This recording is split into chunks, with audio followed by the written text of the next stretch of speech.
পত্রিকার সঙ্গে রয়েছি আমি ধৃতরাষ্ট্র। আজকে আপনাদেরকে আমরা দেখাবো অত্যন্ত হৃদয় বিদারক একটি ছবি। 16 বছর ধরে মেধাবী মানসিক যুবক শিকলবন্দি দিন কাটাচ্ছে।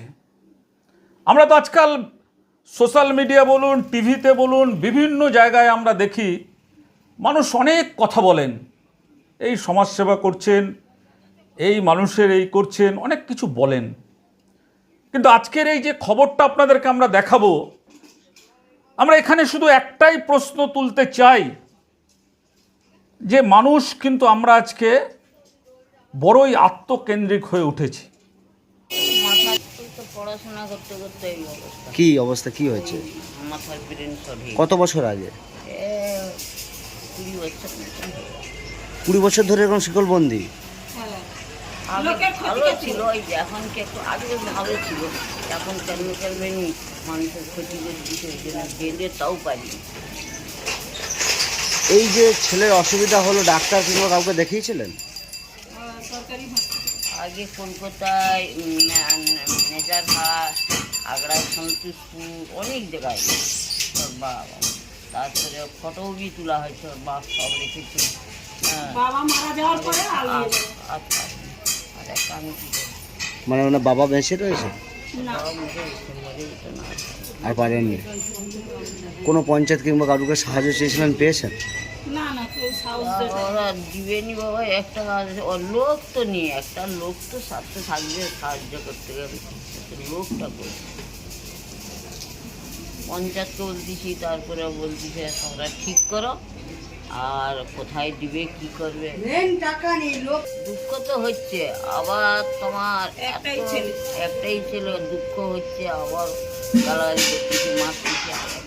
আপনার নাম? আপনার নাম? আমার নাম শৈলন বিবি। শৈলন বিবি? সৈদল শৈদল বিবি। অর্থাৎ আমার নিজেকে ছেড়ে আমার প্রতিবেশীদের কথা আমার ভাবার কোনো সময় নেই। কেন বলছি জানেন? আমরা দেখি আজকাল এই যে ঘটনাটা, আমরা দক্ষিণ 24 পরগনা জেলার কাকদ্বীপ বিধানসভার নামখানা ব্লকের নারায়ণপুর এলাকার যে ঘটনাটা আপনাদের সামনে আজকে আমরা তুলে ধরছি, এই ঘটনাটা দেখার পরে কিন্তু এই প্রশ্নটাই উঠবে যে আমরা আমাদের প্রতিবেশী, আমাদের সহনাগরিককে আমরা দেখছি আমাদের সামনেই দিনের পর দিন হাতে পায়ে শিকলবন্দি জীবন কাটাচ্ছে। আমরা একবারও চেষ্টা করি না, বা একবারও জানার চেষ্টা করি না, খোঁজ নেওয়ার চেষ্টা করি না কেন এই মানুষটা দিনের পর দিন ওই একটা ভ্যান গাড়ির মধ্যে হাত পা বাঁধা অবস্থায় খালি গায়ে হাফ প্যান্ট পরে কেন বসে থাকে, কি হয়েছে তার, আমরা জানতে চাই না। আমরা আজকের এই খবর দেখানোর কারণ একটাই, এই যে ছেলেটিকে আমরা দেখাচ্ছি, এই ছেলেটির নাম হচ্ছে হোসেন শেখ। খুব মেধাবী ছেলে ছিল, লেখাপড়ায় অত্যন্ত ভালো ছিল।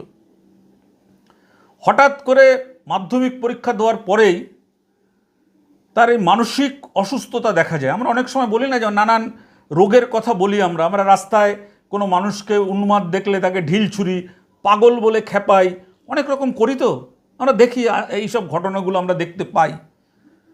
আমরা মানুষের বিবেক বোধকে জাগরুক করার জন্য আজকের এই ঘটনাটা আপনাদের সামনে তুলে ধরছি। হোসেন শেখ, এই হোসেন শেখ কিন্তু লেখাপড়ায় অত্যন্ত মেধাবী। মাধ্যমিক পরীক্ষার পরে অবসেসিভ ফিয়ার বা ডিপ্রেসড হয়ে কিন্তু সে মানসিক অবসাদগ্রস্ত হয়ে যায়। তারপর তখন তার বাবা প্রথমে বেঁচে ছিলেন।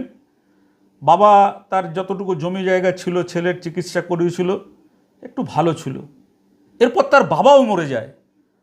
বাবা মরে যাওয়ার পর মা হয়ে যায় একা, কেউ খবর রাখে না, কেউ তাদের খবর রাখে না। সে বসে আছে ভ্যানের মধ্যে, আমরা সেই চিত্রটা আপনাদের তুলে ধরছি। আমরা এই কারণে আজকে বলতে চাইছি যে আমাদের সহনাগরিক যখন মৃত্যুর কোলে, আমাদের সহনাগরিক যখন দেখছি যে তার হাতে পায়ে শিকল বেঁধে সে একটা ভ্যানের ভেতরে একেবারে গো বেচারা হয়ে বসে আছে, আমরা জানার চেষ্টা করছি না কি হয়েছে তার, কেন সে এই দুঃখ দুর্দশার মধ্যে রয়েছে।